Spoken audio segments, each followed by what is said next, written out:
Bonjour à tous, avec l'aide de Dieu, nous allons étudier une sikha du Rabbi du volume 16 de l'Ikutei Sichot, la 4e sikha de Parashat Bo, qui est d'ailleurs liée aussi avec la fête de Pessah, qui est discutée dans la Parashat de Bo. Avant de commencer le texte de la sikha, à savoir qu'il y a deux catégories de matzot qui peuvent être faites. Une matzah qui s'appelle lechem oni, un pain de pauvreté. C'est une matzah qui est faite avec une pâte dans laquelle il y a seulement de l'eau et de la farine. Une deuxième sorte de matzah, matzah ashira, la matzah riche, une matzah qui est faite avec d'autres ingrédients que de l'eau, avec du vin, avec du miel, avec des jus de fruits, donc avec d'autres choses. À savoir encore une autre chose, que le lechem oni, si on met de l'eau avec de la farine, à chaque fois qu'il y a de l'eau avec de la farine, ça peut gonfler. Quand il n'y a que des jus de fruits, que du vin, que du miel, etc., donc avec de la farine, donc il n'y a pas d'eau, à ce moment-là, ça ne gonfle pas. Encore une autre chose qu'il faut savoir, c'est que lorsque le peuple juif est sorti d'Égypte, le Rabbi nous dit, je commence le texte de la Sikha, la Torah dit que le peuple juif devait manger de la matzah dans la nuit entre le 14 et le 15 Nissan, en l'an 2448. D'ailleurs, le 14 Nissan était un mercredi, et le jeudi, c'était le 15 Nissan. Donc, le mercredi après-midi, le peuple juif devait préparer le sacrifice de Pessah, puis le soir, dans la nuit entre le 14 et le 15, manger le sacrifice de Pessah, et la Torah dit, vous allez manger des matzot. La Torah ne dit pas plus que manger de la matzah, elle ne dit pas quelle sorte de matzah on doit manger. Et le Rabbi dit, on trouve quelque chose de très particulier, parce que pour les générations à venir, après l'an 2448, après la sortie d'Égypte, lorsque nous mangeons de la matzah, la Torah dit clairement dans la paracha de Re'eh, que tu mangeras donc pendant 7 jours la fête de Pessah, lechem oni, un pain de pauvreté. Pourquoi? Car tu es sorti avec vitesse d'Égypte. On s'est sauvé d'Égypte. Et de là, on apprend que la matzah qu'on va manger dans toutes les générations à venir, comme il y a écrit dans la paracha de Re'eh, ça doit être lechem oni, un pain de pauvreté, et non pas un pain riche, non pas une matzah qui est riche. Mais en ce qui concerne le Pesach Mitzrayim, lorsque le peuple juif a fêté Pessah en Égypte dans la nuit entre le 14 et le 15 Nissan, la Torah ne dit pas lechem oni, un pain de pauvreté. Donc, ça sous-entend qu'en effet, lorsqu'ils sont avant la sortie d'Égypte, donc la nuit entre le 14 et le 15, puisqu'ils sont sortis le lendemain, jeudi midi, ils sont sortis d'Égypte. Mais quand ils ont fait le Pesach Mitzrayim, le sacrifice de Pessah en Égypte, là-bas, ils pouvaient manger la matzah ashira, une matzah qui est riche. Donc, le Rabbi nous dit, on comprend que malgré le fait, dans le Pessah des générations à venir, il faut manger de la matzah lechem oni, un pain de pauvreté. Malgré ça, lorsqu'il y a eu la délivrance en Égypte, là-bas, il pouvait avoir lieu, si quelqu'un voulait, manger de la matzah ashira, donc la matzah qui est riche. Mais, il faut quand même souligner, ça même, c'est pas au moment même de la sortie d'Égypte. Parce qu'au moment même de la sortie d'Égypte, jeudi midi, lorsqu'ils sont sortis d'Égypte, à ce moment-là, le peuple juif a mangé du lechem oni, du pain de pauvreté. Mais en tant que préparation à la sortie d'Égypte, avant la sortie d'Égypte, dans la nuit entre le 14 et le 15 Nissan, là, les juifs pouvaient manger la matzah shira, la matzah qui est riche. Seif bet, le Rabbi nous dit que Pesach Mitzrayim, ce que les juifs ont fait lorsqu'ils étaient en Égypte, c'est la source de tous les Pesach, et de la matzah aussi, donc de toutes les générations qui vont venir. Donc on comprend que cette idée-là, que lorsque le peuple juif était lors de la délivrance d'Égypte dans la nuit entre le 14 et le 15 Nissan, il y avait lieu aussi à matzah shir et matzah kirish en tant que préparation à la sortie d'Égypte. Ça doit aussi exister dans le Pessah que le peuple juif va faire dans les générations à venir. Et le Rabbi nous dit oui, en effet, ça existe. Dans le Mordechai, c'est écrit qu'au moment qu'il y avait le Beth Hamikdash, le peuple juif faisait tout le seder après le repas. C'est-à-dire que d'abord, ils faisaient leur repas. Une fois qu'ils avaient fini le repas, à ce moment-là, ils faisaient le seder. Et dans le seder de Pessah, là-bas, ils mangeaient aussi donc la matzat mitzvah, donc la matzah qui fait le devoir de manger. Mais ils avaient déjà bien mangé, ils devaient manger la matzah, mais ils avaient déjà bien mangé leur repas. Alors, comment ils faisaient un repas? Un repas avec du pain, avec de la matzah, on fait à Pessah. Mais comme tout repas, qui fait à base des choses qui sont faites à base de farine. Mais s'ils faisaient dans le seder, ils mangeaient la matzah de lechem oni, du pain de pauvreté. Qu'est-ce qu'ils mangeaient dans leur repas qui était avant le seder? Ils mangeaient la matzah ashira. De manière que la bénédiction de hamotzi qu'ils ont fait, c'était pour le repas, c'était une bénédiction de hamotzi avec lequel ils faisaient matzah ashira. Après, ils finissaient ce repas, ils faisaient birkat hamazon, ils commençaient le seder, et lorsque arrivait le moment de manger de la matzah, ils mangeaient à nouveau, il faisait hamotzi lechem min haaretz, et il mangeait donc la matzah de mitzvah qu'il faut manger, donc le lechem oni, le pain de pauvreté. Donc le rabbi nous dit, on voit en effet qu'à l'époque, ça existait cette notion-là. De la même manière que à la sortie d'Égypte, avant la sortie d'Égypte, c'est dans la nuit entre mercredi et jeudi, les Juifs, ils ont mangé la matzah shira, ils pouvaient manger la matzah shira, et après, jeudi midi, ils ont mangé de la matzah qui est lechem oni. De la même manière aussi, il y a cette notion-là que le peuple juif à l'époque donc mangeait d'abord le repas avec matzah shira, et après seulement, ils faisaient le seder, ils mangeaient le lechem oni. Le rabbi nous dit, c'est pas seulement comme l'ordre des choses était à l'époque, mais on a une ressemblance à ça de nos jours aussi. Bien que de nos jours, on fait le seder avant le repas. Mais de nos jours aussi, il y a cette notion-là. En effet, on a le droit de manger, de faire un repas la veille de fête, et en l'occurrence donc aussi la veille de Pessah, jusqu'à Sha'asir, jusqu'à la 10e heure de la journée, c'est-à-dire qu'on partage donc toute la journée quand il fait jour en 12 heures, et à partir de la 10e heure, par exemple si la journée commence à 6 heures du matin, elle finit à 18 heures, eh bien à partir de 15 heures, on rentre dans la 10e heure, donc à partir de la 10e heure, à partir de 15 heures, on n'a pas le droit de faire un repas avec du pain, mais avec quel pain, entre guillemets pain, on peut faire un repas avant la 10e heure, la veille de Pessah, eh bien, c'est avec de la matzah ashira. Donc jusqu'à la 10e heure, tu peux manger de la matzah ashira la veille de Pessah. Le rabbi nous dit le fait que, d'après le Shulchan Aruch, on a le droit, pas tout, de manger de la matzah ashira donc avant la 10e heure. Donc c'est une preuve que la veille de Pessah, au moment des préparations à Pessah, au moment de préparation de la sortie d'Égypte, la Torah donne la possibilité de matzah ashira. Pas seulement ça, dans la note 12, le rabbi dit, il ramène donc du Tosfot qui dit que matzah ashira, on a passé le droit. V'chen haya noeg Rabbeinu Tam avait l'habitude de manger la matzah ashira, donc la veille de Pessah avant la 10e heure. Donc on voit que cette idée-là d'abord matzah ashira et après le lechem oni existait même après qu'on est sorti d'Égypte, quand il y avait le Beth Amikdash et que les Juifs faisaient d'abord leur repas et après leur seder. Même de nos jours, d'abord on fait le seder et après on mange de la matzah. Mais ça existe cette notion-là que la veille de Pessah, avant la 10e heure, on peut manger de la matzah ashira. Bien, donc en deux mots, ce que le rabbi nous dit dans Seif Aleph et Bet, qu'on voit qu'en tant que préparation à la sortie d'Égypte, on peut manger de la matzah ashira, la matzah qui est riche. Dans Seif Gimel. En ce qui concerne l'ordre de manger du lechem oni, donc il dit dans la paracha de Re'eh, que la Torah elle dit que pendant 7 jours, donc pendant la fête de Pessah, tu vas manger du lechem oni, on a le devoir, l'obligation de manger le soir du seder, donc le lechem oni, c'est matzot, qui sont faits avec un pain de pauvreté, donc avec de la farine et de l'eau, la Torah dit la raison. Elle dit pourquoi? Parce que tu es sorti vide d'Égypte. Et donc, vu que tu es sorti vide d'Égypte, donc la pâte n'a pas eu le temps de gonfler, c'est la raison pour laquelle, dans les générations à venir, tu vas te souvenir de ce jeudi midi, lorsque vous êtes sorti d'Égypte, le 15 Nissan de 1448, tu vas manger les matzot qu'ils ont mangé, ces matzot-là qui n'ont pas eu le temps de gonfler, donc tu vas manger du lechem oni, du pain de pauvreté. Maintenant, quand on dit tu vas manger du lechem oni, du pain de pauvreté, c'est pas seulement pour nous dire que tu n'as pas le droit de manger du chametz, mais ça vient nous dire c'est un lechem oni, c'est un pain de pauvreté.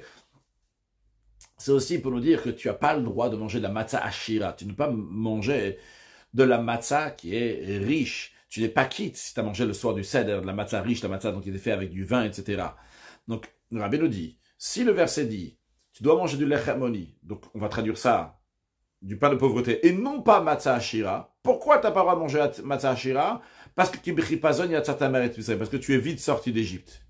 Donc il est en train de donner une raison ici. Pas seulement pour donner une raison pourquoi tu dois manger du pain de pauvreté, donc une matzah, mais en train de dire aussi pourquoi tu n'as pas le droit de manger de matzah ashira, pourquoi tu n'as pas le droit de manger une matzah qui est riche, parce que tu es sorti vite d'Égypte.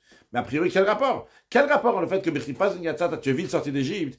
En quoi c'est une raison que tu n'es pas quitte si tu prends la matzah ashira? En quoi? On peut comprendre, tu manges du pain de pauvreté, tu es sorti vite d'Égypte, donc une matzah qui n'a pas gonflé. Ok, très bien. Mais de dire que tu n'as pas le droit de manger de matzah ashira, quel rapport? Matzah ashira parce que tu es sorti vite d'Égypte. Seif Dalet. Du même verset, toujours le même verset, donc dans Parashat Re'eh, au début du verset, la Torah dit Lo tochal alav chametz shivat yamim tochal alav matzot. Donc tu ne mangeras pas du chametz. Pendant 7 jours, tu vas manger des matzot, du pain de pauvreté, etc. De là, on apprend que pour s'acquitter de la matzah du soir du seder, ça doit être uniquement une matzah qui peut devenir chametz. C'est-à-dire que si la pâte, elle ne peut pas devenir chametz, eh bien, on n'est pas quitte. Même si on a fait une matzah avec cette pâte, il faut que ce soit une pâte qui peut devenir chametz, une pâte qui peut gonfler, et malgré qu'elle peut gonfler, elle n'a pas gonflé. Ah, elle, tu peux t'acquitter de la mitzvah de manger de la matzah. Juste une parenthèse. la définition de chametz, c'est un des 5 céréales. Donc le blé, l'orge, l'épeautre, l'avoine et le seigle qui a été en contact avec de l'eau pendant 18 minutes, c'est chametz. Donc la Torah nous dit en tous les cas ici que tu n'as pas le droit de manger du chametz, mais tu vas manger de la matzah, lechem oni. De là on apprend que uniquement une pâte à baya al-idechimout qui peut devenir chametz, elle, tu peux t'acquitter donc le soir du seder, parce que tu as fait attention qu'elle ne devient pas chametz. D'ailleurs, dans la parenthèse, le Rabbi dit que par rapport à cela, on comprend tout à fait la raison qui dit Kibri Pazon Yatsata, que vite tu es sorti vite d'Égypte. Pourquoi? Tout simplement, vu que la pâte, quand les Juifs sont sortis d'Égypte, aurait pu devenir chametz quand ils sont sortis à jeudi midi, mais uniquement parce que Chipazon, ils étaient pressés, l'orispik, ça n'a pas eu le temps de devenir chametz. C'est la raison pour laquelle que même la matzah qu'on mange en souvenir de la sortie d'Égypte, elle doit être une matzah qui peut devenir chametz. De manière qu'il y a un effet, on fait quelque chose pour que ça ne devienne pas chametz. Il faut la garder qu'elle ne devienne pas chametz. Il faut la faire en moins de 18 minutes ou bien battre la pâte constamment pour que la pâte ne va pas gonfler en tant que souvenir de la sortie d'Égypte. Dans ce détail-là, que Bechipazon Yatzata, que tu es sorti vite d'Égypte. Donc, dans Seif Gimel et Dalet, avant de continuer la suite de Seif Dalet, le Rabbi nous a dit, on a un verset dans Parashat Re'eh qui nous dit que tu vas pas manger de chametz, mais tu vas manger des matzot. Quelle sorte de matzot? Lechem oni, un pain de pauvreté. Pourquoi? Parce que tu es sorti vite d'Égypte. Qu'est-ce qu'on apprend que ça doit être du lechem oni? On apprend deux choses. Premièrement, on apprend que ça doit pas être matzah ashira. La matzah dans laquelle il y a du goût. Et deuxièmement, on apprend que ça doit être une matzah qui peut devenir chametz, et toi, tu as fait qu'elle va pas devenir chametz. Donc, tu apprends ça du même verset. Alors, Rabbi nous dit, toujours dans Seif Dalet, vu que ces deux lois-là, premièrement, que c'est la matzah shira, on n'est pas quitte. Deuxièmement, que une matzah qui peut pas devenir chametz, on n'est pas quitte. Et la Torah dit la même raison pour les deux. Que ça soit la raison pourquoi tu manges pas la matzah shira, t'es pas quitte avec, ou bien si c'est une matzah qui ne peut pas devenir chametz, tu n'es pas quitte. Les deux, ils ont la même raison. C'est dans la même raison, la Torah le dit. Qui est pas un yatzat, parce que tu viens de sortir d'Égypte. Alors, on comprend, le Rabbi nous dit que les deux, ils ont le même problème. Les deux, ils ont le même chissar, le même manque, de manière générale, qui n'empêche qu'on ne peut pas être quitte de ces deux sortes de matzot. Dans la suite, le Rabbi explique là, dans le sens profond, dans ses ifés, c'est quoi le point commun entre ces deux sortes de matzot? La matzah qui est riche et la matzah qui ne peut pas devenir chametz. Encore un autre point, le Rabbi nous dit, d'un autre côté, bien que matzah shira, c'est uniquement dans les Pessah des générations suivantes, après l'an 2448, que ça on n'est pas quitte avec. Mais, quand même, c'est vrai, tout à l'heure, on a dit qu'à Pesach Mitzrayim, lorsque les Juifs étaient en Égypte même, dans la nuit entre le 14 et le 15 Nissan, le peuple juif pouvait manger de la matzah ashira, mais attention, ça devait être une matzah ashira qui peut devenir chametz. Et comment c'est possible une matzah ashira qui peut devenir chametz? On a dit tout à l'heure que si c'est fait uniquement avec de la farine et du vin, uniquement avec de la farine et des jus de fruits, uniquement avec de la farine et du miel, ça ne peut pas devenir chametz, ça ne peut pas gonfler. Il n'y a même pas besoin de garder.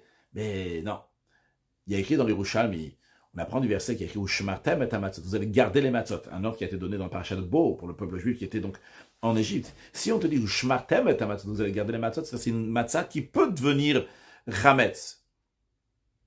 C'est-à-dire, bien qu'à Pesach Mitzrayim, il y avait la possibilité de s'acquitter de manger de la matzah en mangeant de la matzah ashira, malgré ça, c'est une matzah qui peut devenir chametz. Comment c'est possible? Eh bien, tout simplement, si on va mélanger de l'eau dans les jus de fruits, que par cela, ça peut devenir chametz. C'est pas seulement ça, mais maheret le'achmitz. Elle va devient chametz encore plus vite. Si tu mets de l'eau dans les jus de fruits, ou tu mets de l'eau dans d'autres ingrédients, ça va devenir chametz encore plus vite. Donc, en d'autres mots, la matzah ashira, si elle est faite uniquement avec de la farine et des jus de fruits, avec de la farine et du vin, avec de la farine et du miel, c'est là qu'elle devient pas chametz. Mais si tu mélanges de l'eau, ça reste une matzah ashira, mais une matzah shira qui peut devenir chametz.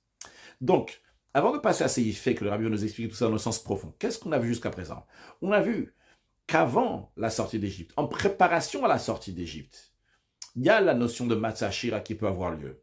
Mais malgré cela, cette matzah shira, c'est pas une matzah shira qui a que du jus et de la farine, qui a que un ingrédient, qui n'a pas d'eau, mais c'est une matzah qui peut devenir chametz quand même. Donc c'est une matzah shira. Il y a un goût ici, mais elle peut devenir chametz. Donc ça c'est en tant que préparation à la sortie d'Égypte.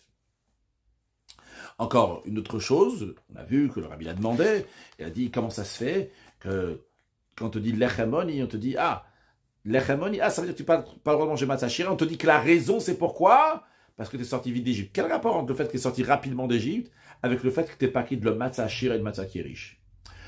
Ça, c'est le deuxième point. Un troisième point, le rabbi nous a dit qu'on voit que du même verset de Lechem Oni, qui brille pas yatzata, tu es sorti vite d'Égypte, on apprend, que tu ne veux pas être quitte de matzah shira, comme on vient de le dire, et deuxièmement, qu'on n'est pas quitte si la matzah elle ne peut pas gonfler, si la matzah ne peut pas devenir chametz. On est obligé de dire qu'il y a un rapport entre les deux choses, que matzah ashira, une matzah qui est riche, une matzah qui ne peut pas devenir chametz, ont un point commun. C'est y fait. L'explication de tout ça dans le sens profond. Le rabbi va nous expliquer de manière extraordinaire le sens profond qu'il y a derrière ces sortes de matzot. Et pourquoi avant la sortie d'Égypte, tu peux prendre matzah shira qui peut gonfler. Voyons les choses dans le sens profond. Le rabbi nous dit, on va comprendre cela tout d'abord en expliquant la différence entre le pain de pauvreté et la matzah qui est la matzah riche dans le service de Dieu. Et tout d'abord dans le sens littéral. Un pain de pauvreté, c'est de la pâte dans laquelle il y a seulement de la farine et de l'eau. L'eau n'a pas de goût, l'eau ne donne pas de goût. Par contre, la matzah shira, si tu mets dans du pain de l'eau, il n'y a pas un goût. Par contre, si tu mets dans le matzah shira, c'est quoi? C'est une pâte dans laquelle on a mis du vin, de l'huile, du miel ou bien d'autres jus de fruits. Ils font donc ça a un goût, la pâte elle a un goût. Qu'est-ce que ça veut dire spirituellement dans le service de Dieu? L'Echemoni, le pain de pauvreté, c'est un juif qui sert à Kadosh Baruch Hu avec Kabbalatol. Il reçoit le joug d'Akadosh Baruch Hu. Il ne sert pas Dieu parce qu'il a un tam, qui vient dans le langage de goût, mais qui vient aussi dans le langage de raison. Donc, c'est un pain dans lequel il n'y a pas de tam, il n'y a que de l'eau. Il n'y a pas donc spirituellement, il n'y a pas de raison, il n'y a pas de plaisir. Et ce juif-là, bien qu'il n'a pas d'explication dans son cerveau, et donc, automatiquement, si tu n'as pas d'explication, tu n'as pas de goût, tu n'as pas de plaisir dans le sujet divin. Malgré cela, ce juif-là, il sert à Kadosh Baruch Hu, il a Kabbalatol, il reçoit le joug d'Akadosh Baruch Hu, Dieu il a dit de faire, il fait. Par contre, la matzah shira, la matzah riche, ça veut dire servir à Kadosh Baruch Hu avec tam vedat, avec le raisonnement, avec la compréhension. C'est quelqu'un qui sert à Kadosh Baruch Hu, il a un tam, il a un goût, il a un plaisir dans ce qu'il est en train de faire, comme la matzah ashira, qui est une matzah dans laquelle les riches, il y a un goût, il n'y a pas juste de l'eau là-bas, il y a du vin, du miel, de l'huile, des jus de fruits, il y a quelque chose, il y a un goût. Donc spirituellement parlant, c'est deux sortes de manières de servir à Kadosh Baruch Hu. Maintenant, lorsqu'un juif est en train de servir à Kadosh Baruch Hu uniquement avec Kabbalatol, avec le joug de Kadosh Baruch Hu, sans le goût, la compréhension qui vient du cerveau, des sentiments, eh bien il est dans une telle situation que ses sentiments, sa compréhension, ses sentiments, par rapport à eux, où se trouve sa tête, où se trouvent ses sentiments, il y a lieu à quelque chose d'autre. Il pourrait se comporter d'une autre manière. Seulement quoi? La seule et unique raison pourquoi il se comporte comme Dieu, il veut, parce qu'il a Kabbalatol, il reçoit le jour de Kadosh Baruch Hu. Il fait ce qu'on appelle Idkaf, il courbe le mal. Et il sert à Kadosh Baruch Hu, il sert Dieu. Mais son service de Dieu n'a pas pris son intérieur aussi. Son intérieur restait à l'extérieur. Son intérieur restait à l'extérieur. Son intérieur, son cerveau et ses sentiments ne sont pas mis aussi dans le service d'Akadosh Baruch Hu. Eux, tu leur demandais qu'est-ce que tu comprends, qu'est-ce que tu aimerais faire dans ton cœur, il va dire d'autres choses. Mais Akadosh Baruch Hu, il a dit, j'écoute ce qu'Akadosh Baruch Hu a dit de faire. Donc ce juif-là, donc il n'y a pas de tam, il n'y a pas de goût, de compréhension, de plaisir. Il sert à Kadosh Baruch Hu avec Kabbalatol, sur le joug de Kadosh Baruch Hu, avec la kafia, courber le mal. Mais lorsque le travail est avec tam vedat, avec la compréhension, et à la perfection, c'est-à-dire qu'il est vraiment entièrement, il y a toute la tête, tout le cœur est pris uniquement avec la compréhension de Kadosh Baruch Hu. C'est une matzah shira à 100%, il n'y a pas d'eau, entre guillemets, ce que le rabbi veut nous dire ici. Et bien à ce moment-là, le cerveau et les sentiments, ils ne donnent pas la possibilité de faire le contraire de la volonté de Kadosh Baruch Hu. Il n'y a pas de mal, il tapera. Il tapera, c'est changer le mal. Expliquons en quelques mots ces deux notions. Idkafia en araméen, qui vient du langage de kofé, de courber le mal. C'est-à-dire que le mal est toujours là, juste je le mets de côté, je l'écoute pas, je vais le surmonter. C'est Idkafia, c'est pas que j'ai changé intérieurement, le mal est toujours là, mon désir de faire du mal est toujours là. Seulement quoi? Je fais des efforts. Parce qu'Akadosh Baruch Hu veut, je vais faire la volonté d'Akadosh Baruch Hu. Idkafia. Il tapera en araméen, qui vient du langage en hébreu, donc le rapport de changer. Le mal s'est changé en bien. Il n'y a plus de mal ici. Quand la personne elle a 100% une matzah shira, lorsque la personne elle a 100% travaillé sur lui, que son cerveau et ses sentiments ils sont uniquement pour le service d'Akadosh Baruch Hu, où il n'y a pas d'eau, il n'y a pas là-bas des petits endroits dans lesquels il peut y avoir lieu à quelque chose d'autre que la volonté de Dieu. Il est entièrement uni avec Akadosh Baruch Hu. Eh bien, à ce moment-là, son cerveau et sa volonté veulent faire que la volonté d'Akadosh Baruch Hu. C'est pas possible qu'il va y avoir quelque chose d'autre. Donc, en autre mot, ce que le rabbi est en train de nous dire ici, Si quelqu'un il sert à Kadosh Baruch Hu avec l'Echemoni, avec Kabbalatol, on se joue le jeu de Kadosh Baruch Hu, il peut devenir Chametz. Il peut mal tourner, Chas Shalom. Il peut un jour dire, ah, ça y est, ça suffit. Mes cerveaux, mes sentiments, ils sont ailleurs. Je sais quand je vois avec Kabbalatol, mais jusqu'à quand?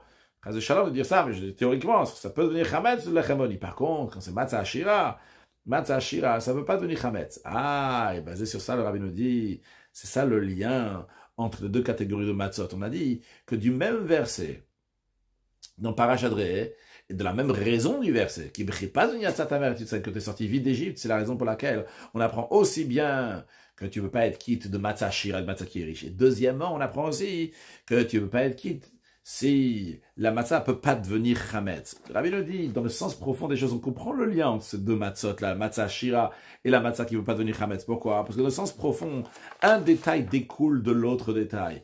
Lorsque quelqu'un est en train de servir à Kadosh Baruch Hu avec matzah shira, avec une matzah qui est riche, à la perfection, c'est-à-dire que tout son cerveau, tous ses sentiments, ils sont entièrement imprégnés de la divinité, alors automatiquement, ça repousse la possibilité que ça va devenir chametz. Ça repousse la possibilité qu'il y a du mal qui va venir, comme dans la matzah shira. Si la matzah shira, il n'y a que du jus, il n'y a pas d'eau du tout. Dans ces cas-là, ça ne peut pas devenir du tout chametz. C'est impossible que ça va devenir chametz. Donc, quelqu'un que spirituellement, il est imprégné de divinité dans son cerveau et son sentiment, il ne veut pas devenir chametz. Uniquement le travail de l'Echem Oni, parce que quand il sert à Kadosh Baruch Hu avec Kabbalatol, en recevant le joug de Kadosh Baruch Hu, c'est là qu'il y a lieu, qu'il peut y avoir du chametz, du mal, chas shalom. Yachol avol dechimou, ça peut devenir chametz. Seulement quoi, la personne fait des efforts, il va soumettre le mal, il ne laisse pas le mal s'étendre, gonfler, devenir chametz. Pourquoi au shmar temet hamatzot, vous avez gardé les matzot, travaillez de la même manière que la pâte, tu dois la travailler constamment pour pas qu'elle va devenir chametz. Tant que tu l'as devant toi la pâte et tu l'écrases, elle ne devient pas chametz, elle ne va pas gonfler. De la même manière aussi spirituellement, il faut y avoir une shmira, un travail constant dans ce lechem oni. Donc on comprend en tous les cas quel rapport entre la matzah shira et la matzah qui ne veut pas devenir chametz. Si quelqu'un, il sert à Kadosh Baruch Hu matzah shira, c'est-à-dire que son cerveau et ses sentiments, ils sont pris de la divinité, il est uni avec la divinité, ça ne veut pas devenir chametz. Et ça, ces matzot-là, c'est pas les matzot qu'il faut manger lorsqu'on célèbre la sortie d'Égypte. Pourquoi? C'est Ivav, le Rabbi nous dit, les deux manières de servir à Kadosh Baruch Hu qu'on vient de voir. Celle de Kabbalatol, sur le jour de Kadosh Baruch Hu, donc la Kafia, courber le mal, et la deuxième, donc celle qui sert à Kadosh Baruch Hu avec son cerveau, ses sentiments, avec son plaisir, donc celle de Itapra, que le mal, il a changé. Ces deux manières-là s'expriment dans les deux manières générales de la Géoula, de la délivrance. Un, d'un côté, nous avons la Géoula Mitzrayim, la délivrance qu'il y avait en Égypte. De deux, la Géoula Atida, la Géoula que nous attendons avec la venue de Mashiach. Voyons. Lors de la sortie d'Égypte, il y a écrit qui barach ha'am, que le peuple juif s'est sauvé. C'était Chipazon, on a vu, il fallait vite partir. La Dmorazakan existe dans le Tanya, pourquoi? Parce que le mal dans l'âme du peuple juif était encore déterminé, était encore très fort. Ce qui est sorti là-bas, c'était uniquement le Nefesh Eloki, il fallait vite le faire sortir. Le Nefesh Abam, il était à l'aise là-bas avec le mal qui était là-bas. Il fallait se sauver donc du mal. Il fallait vite partir de l'impureté égyptienne. C'est la raison pour laquelle que c'est l'Echem Oni, cette sortie d'Égypte représente un point de pauvreté, c'est une kafia, c'est je me force à faire la volonté d'Akadosh Baruch Hu. Est-ce que le mal il a changé? Le mal n'a pas changé, le mal il est là, bien sûr que le mal il est encore là. Moi, je me sauve du mal, je me sauve de quelque chose qui est très dangereux, qui est mauvais, je pars, je me sauve. Mais j'ai pas changé le mal il est juste, je l'ai laissé derrière moi. Mais il est encore mal, il est encore là ce mal. Par contre, dans les temps futurs, le prophète dit, vous n'allez pas aller Bechipazon, vous n'allez pas vous sauver de l'exil Bechipazon avec rapidité, vite se sauver comme sauve de quelque chose de mal. Parce que Dieu va enlever l'esprit d'impureté du monde. Donc il y aura Itapra, le monde sera changé en bien, il n'y aura pas d'impureté dans le monde. Donc c'est Matzah Ashira, c'est la Matzah riche lorsque Mashiach va venir. Et ça, c'est la raison pour laquelle que Bechipazon Yatzata, le fait qu'on est sorti vite d'Égypte, c'est la raison que la Matzah du soir de Pessah, elle ne peut pas être une Matzah Ashira. Elle ne peut pas être une Matzah donc il est fait de choses qui ne peuvent pas devenir chametz. Pourquoi? Vu qu'on est sorti d'Égypte, Bechipazon, avec vitesse. Pourquoi on est sorti en vitesse? Pourquoi? Parce que le mal, il était encore là. Il fallait vite se sauver du mal. Alors, si on est en train de commémorer cette sortie du mal qui existe déjà, mais qu'on se sauve de ce mal-là, on est en train de commémorer une manière de servir à Kadosh Baruch Hu, donc de Kabbalatol, recevoir le jour de Kadosh Baruch Hu, de Itkafia, de courber le mal. Le mal, il est là, mais moi, je me sauve, je pars. Alors, à ce moment-là, quel travail je dois avoir? Kabbalatol, Itkafia, c'est ça que je dois commémorer maintenant. Avec quoi? Avec quelle sorte de pain? Avec l'Echem Oni, avec un pain de pauvreté, uniquement avec ça, je veux m'acquitter. Donc, En d'autres mots, la question, elle était dans Seif Gimel. Quel rapport? Pourquoi quand on dit que tu es sorti vite d'Égypte, tu dois manger du lechem oni, du pain de pauvreté, tu pas quitte de matzah shira. Le rabbi a dit, quel rapport?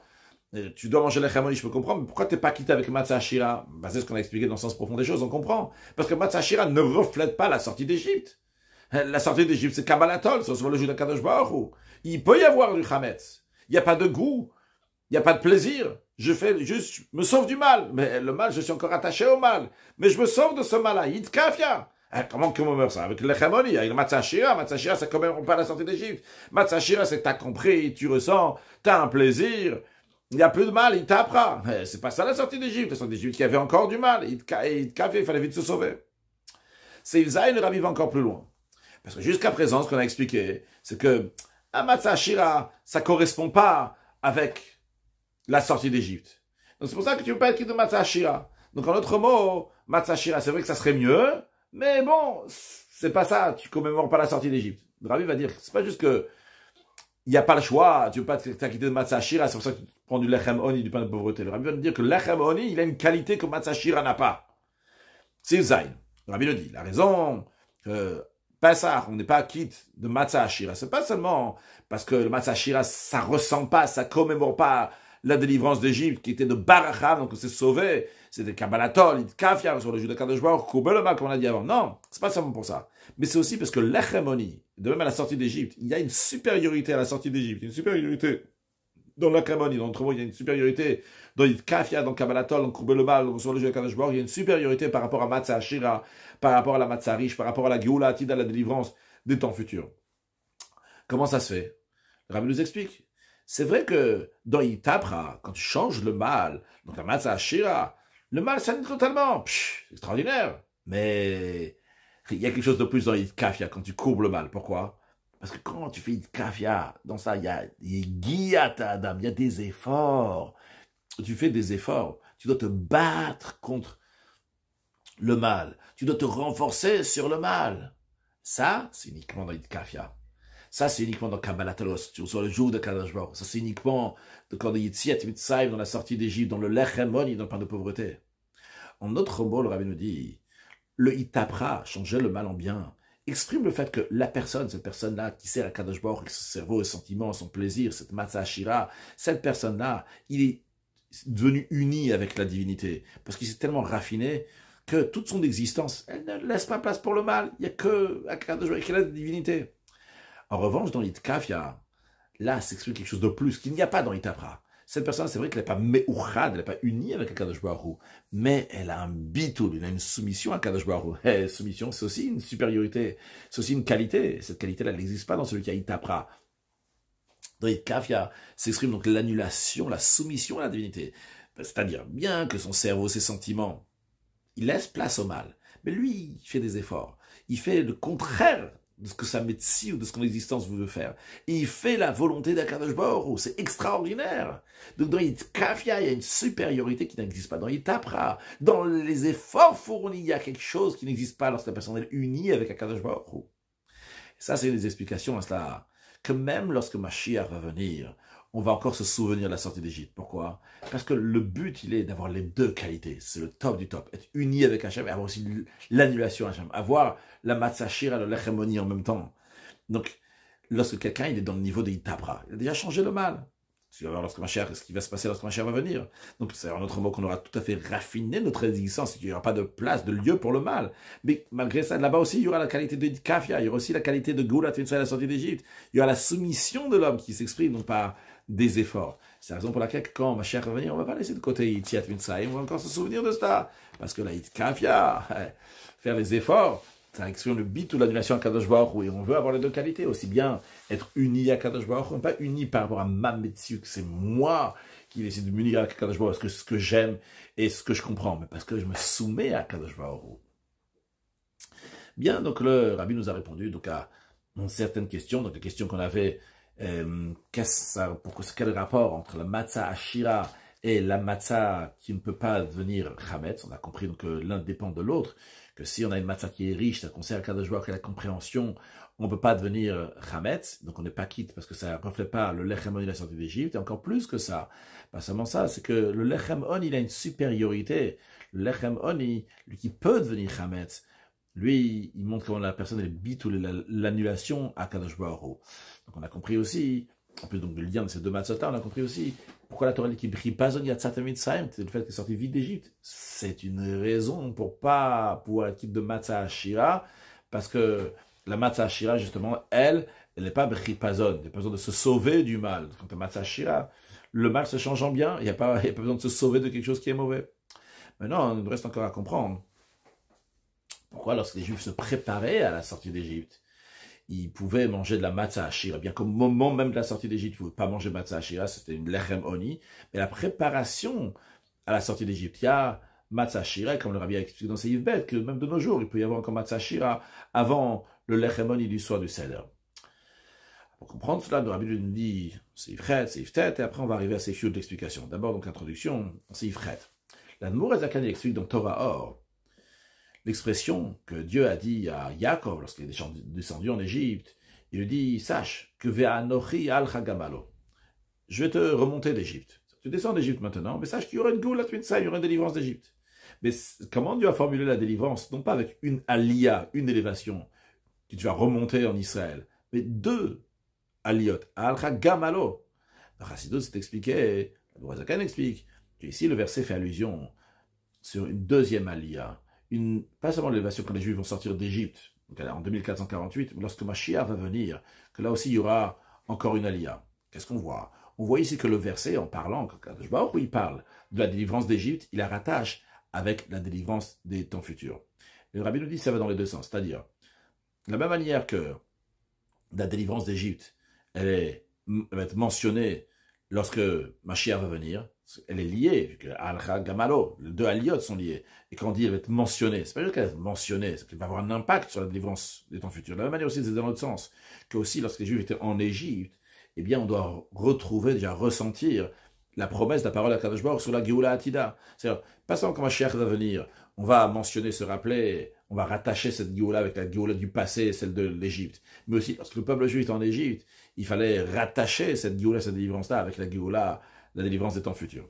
Quelle est l'explication? Sur le plan spirituel, basé sur ce qu'on a expliqué jusqu'à présent, que la sortie d'Égypte, c'est Yitkafia, courber le mal, Kabbalator sur le jeu d'Akadosh Baruch Hu, et la venue de Mashiach, c'est le Yitapra changer le mal en bien. Et le rabbi nous dit, l'explication elle est, c'est comment quelqu'un il peut faire sur lui-même que même lorsque le mal, il est déterminé très très fort. Et parce que comme le rabbi explique, même après que quelqu'un il casse donc l'esprit, le mal, mais il reste encore le mal dans sa détermination. Il a fait des efforts sur lui, mais le mal, il est encore là, comme c'était en Égypte. Lui, il s'est sauvé, mais le mal, il est encore là. Alors, comment il peut avoir la force, la détermination de battre le mal, vraiment de le vaincre?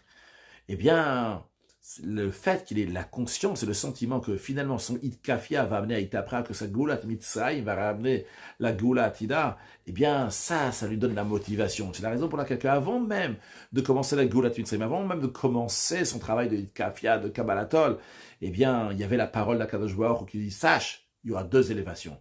Itkafia, commence à Geulat Mitzrayim, commence avec Kabbalatol, commence à se sauver du mal. T'inquiète pas, tu vas arriver à une Geulat Atida, tu vas arriver à Itapra, tu vas arriver à finalement que le mal va se changer en bien. Donc, c'est la raison pour laquelle que lorsqu'on est encore en Égypte, eh bien, on a besoin d'un courage particulier, de savoir, vas-y, fais Itkafia. C'est vrai, le mal, il est encore là, mais t'inquiète pas, tu y arriveras, il y aura une deuxième aliyah, il y aura une deuxième élévation, il y aura une deuxième Geulah Atida. Mais commence avec la tienne, que tu as maintenant.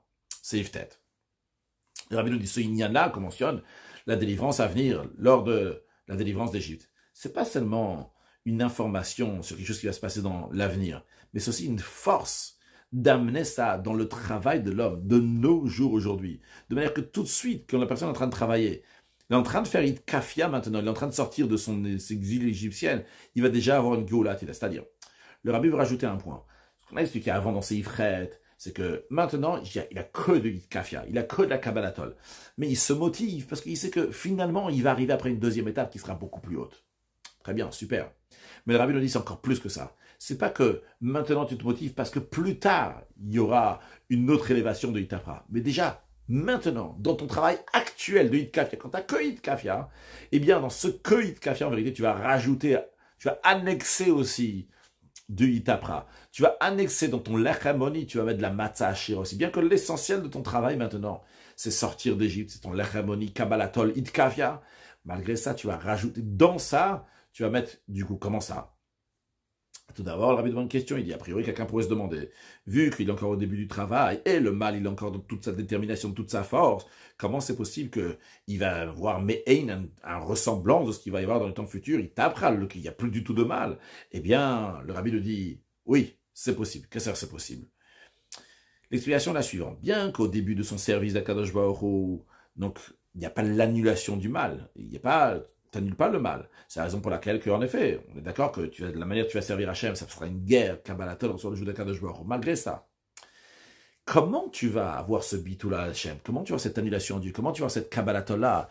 Non pas parce que tu es obligé et tu n'as pas le choix, mais tu vas rattacher cette annulation-là à ta Metsiout, à ton existence. C'est-à-dire que ton cercle et tes midot, ton cerveau et tes sentiments vont être d'accord, vont comprendre l'importance et le bien de ce bitul, de cette annulation Hachem et recevoir le jour d'Akadosh Baruch Hu. À ce moment-là, c'est vrai que ton service d'Akadosh Baruch Hu, il est par Kabbalatol, par le bitul, par l'annulation d'Akadosh Baruch Hu. Mais tu as un plaisir dans cela. Ton cercle et tes midot, ils disent, waouh, ça c'est la bonne chose à faire, ça c'est chose extraordinaire. Donc c'est vrai que c'est des efforts, c'est Kabbalatol, c'est bitul. Mais tu as un plaisir de te soumettre à Akadosh Baruch Hu. Donc, cela veut dire, le rabbi nous dit, que la Géoula Atida, c'est cet élément de délivrance, de la délivrance de Mashiach, qui se retrouve dans la Géoula d'Égypte même. C'est pas un travail de Sechel et Midot, de compréhension des sentiments juste seul, non. C'est pas juste, on n'est pas en train de parler ici que c'est un travail donc qui va amener finalement à Hitapra. C'est pas seulement ça, mais c'est un détail dans le Hitkafia de Goulat Mitzrayim, que la voda de Kabbalatol, elle est avec le plaisir. Donc, le rabbi veut nous dire, ici, c'est vrai que ton travail, c'est quoi? C'est Hitkafia, tu es en train de servir Kabbalatol. Mais dans ce Kabbalatol-là, il y a un plaisir, il y a la Hitapra, il y a le plaisir donc de cerveau et des sentiments qui va laisser la bonne chose à faire. Dans la parenthèse, la fin de Seif Tet, le rabbi rajoute, de la même manière aussi en ce qui concerne Goulat Mitzrayim, la sortie d'Égypte, elle sera mentionnée dans le Mashiach qui va venir. Qu'est-ce que ça veut dire? L'essentiel, ce sera Hitapra, l'essentiel sera la Géoula Atida, la délivrance à venir. Mais, en détail, il y aura un élément qui sera annexé à la Géoula Atida. C'est-à-dire que l'essentiel de ton futur, ce sera le raffinement de la personne. L'Hitapra, le mal sera changé. Mais ce raffinement-là, il ne va pas être limité uniquement en fonction de la personne elle-même par rapport à sa Metsiout. Il sera donc beaucoup plus grand que le niveau de la personne. Donc, c'est le bitul, il sera annulé à ça. Donc, qu'est-ce que le rabbi nous dit ici dans Seif Tet? Il nous dit que le juif, déjà de nos jours, lorsqu'il est en train de faire ses Yetziat Mitzrayim, sa sortie d'Égypte, il a déjà des temps futurs. Pas que, comme dans Seif Ret, que je suis en train de sortir d'Égypte et je me console que bon, j'arriverai un jour à la Géoula Atida, à la délivrance de Mashiach. Je suis en train de faire Hitkafia maintenant, mais on y arrivera finalement à Hitapra. Non, c'est plus que ça. Alors, il est en train de dire ici que dans ta Hitkafia même, dans ta Kabbalatol, on te reçoit le jour d'Akadosh Baruch Hu, tu as un plaisir. Donc, dans ton Lechem Oni, dans ta sortie d'Égypte, tu as ici une Matzah Shira, tu as une richesse qui est là. Mais, ne pas oublier que l'essentiel c'est quoi? C'est la sortie d'Égypte. L'essentiel actuellement c'est le lechem oni, c'est le pain de pauvreté. Mais on annexe à cela. On fait aussi allusion et on mélange aussi la Géoula Atida.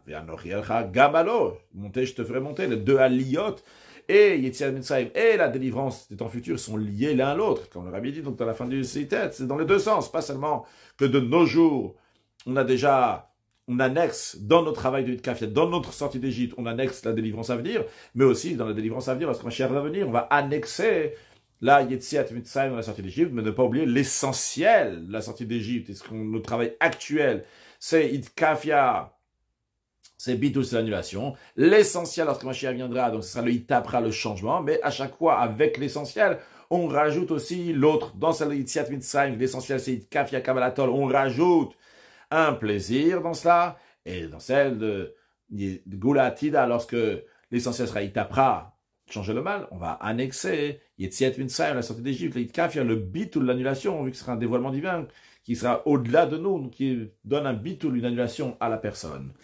C'est basé sur ça, le rabbi nous dit c'est fiou, ça c'est l'explication que la matzah que le peuple juif a mangé en Égypte en tant que préparation à la sortie d'Égypte, elle pouvait être une matzah ashira. Mais attention, matzah ashira, quelle sorte de matzah ashira? Une matzah ashira qui peut devenir chametz. Pourquoi? Dans le sens spirituel des choses. Vu que la Géoula attire la délivrance à venir, elle est rattachée aussi à la délivrance d'Égypte. Alors, même quand je suis encore dans l'Égypte, eh bien, il y a lieu à manger matzah ashira. Mais ça, qu'en Égypte, je peux manger matzah shira, c'est-à-dire un autre mot qu'en Égypte, je peux avoir un goût de ce qui va y avoir lorsque ma chère va venir. C'est uniquement sur le détail que la matzah soit shira, qui a un goût dans cela. Mais la kabbalatol, la kabbalatol va être avoir, je reçois le jour de Kadosh Baruch Hu avec un plaisir. Mais on est encore en Égypte. Tu ne peux pas prendre une matzah shira, tu ne peux pas prendre une matzah shira qui ne peut pas devenir chametz. Ta matzah shira, elle doit pouvoir devenir chametz. Parce que qu'elle ne peut pas devenir chametz, ça c'est uniquement lorsqu'il n'y aura plus de mal, mais tant qu'en Égypte, il peut y avoir du mal. Mais dans ta travail de kafia, tu peux rajouter du goût. C'est important même à rajouter du goût. Donc prendre matzah shira.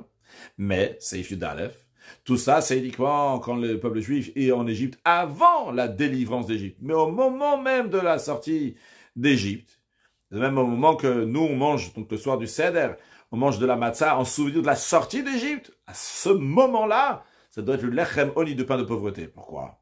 L'explication est la suivante. La sortie d'Égypte a fait que le peuple juif a arrêté d'être des serviteurs de parole, ils sont devenus des serviteurs de Dieu. Ce qu'à ce moment-là, le peuple juif était dans un mouvement, dans un esprit de Kabbalat Malchut, de recevoir le jeu de Kadosh Baruch Hu, qui vient avant Kabbalatol, de recevoir le Tzivui d'Hashem. Il y a Kabbalatol Malchut Shamayim, il y a Kabbalatol Mitzvot. Et Kabbalat Malchut recevoir le joug d'Akadosh Baruch Hu, après recevoir le mitzvot d'Akadosh Baruch Hu, comme il y a écrit d'ailleurs dans la Mishnah d'Ambrachot, lorsqu'on explique pourquoi d'abord on dit la paragraphe du Shema et après on dit Vayayim Shamora, parce qu'on dit d'abord on reçoit le joug d'Akadosh Baruch Hu, Malchut Shamayim, et après on met Kabel Ol Mitzvot, on reçoit les mitzvot eux-mêmes. Maintenant, lorsqu'on est en train de recevoir le joug d'Akadosh Baruch Hu, dans cette situation-là, il ne faut pas que se mélange n'importe quelle médecine ou n'importe quelle existence de la personne. Il n'y a plus de matzah ashira ici, il n'y a pas tes serres, il n'y a pas ton midot, il n'y a pas ton cerveau, tes sentiments, ton plaisir, ta volonté. Rien, il n'y a rien ici, il n'y a que Kabbalah, il y a lechem oni pur à 100%. Dans l'esprit de ce que nos sages disent, que celui qui fait un signe devant le roi, c'est un signe donc, qui est déplacé, qui ne comprend pas ce qu'il est en train de faire exactement, eh bien, il est passible de mort. De manière que le rabbi présente, le contraire de la vie. Et c'est la raison pour laquelle que c'est interdit qu'il va y avoir un goût, un plaisir de matzah ashira au moment même où tu te kabel ol malchut shamayim, tu reçois le joug d'Akadosh Baruch Hu, tu es entièrement le serviteur d'Hachem, tu passes maintenant du stade de serviteur de parole à serviteur de Dieu, là c'est kol lechem oni, pas de pauvreté, un bitul betachlit, une annulation totale. Voilà encore une sikha du rabbi dans laquelle on voit que donc on apprend les choses dans la profondeur avec la chassidoute. Eh bien à ce moment-là, c'est un goût, la matzah, on n'est pas en train de manger la matzah comme un paysan, on est en train de manger la matzah comme un chassid doit manger la matzah, comme un juif doit manger la matzah, voir, comprendre ce qu'il est en train de faire, et pourquoi du lechem boni. Et le pourquoi, ça donne un tanoug, ça donne un plaisir. Et comme ça, dans notre matzah même de lechem boni, on a la malade de itapra de comprendre qu'est-ce qu'on est en train de manger. Alors partageons cette sikha du rabbi, aussi bien d'autres sikhot du rabbi, et plein de chassidot, avec plein d'autres juifs, pour qu'il y a futsu maïnotecha chutza, que les sources de la chassidot vont arriver à l'extérieur, et par cela, accueillir Mashiach now.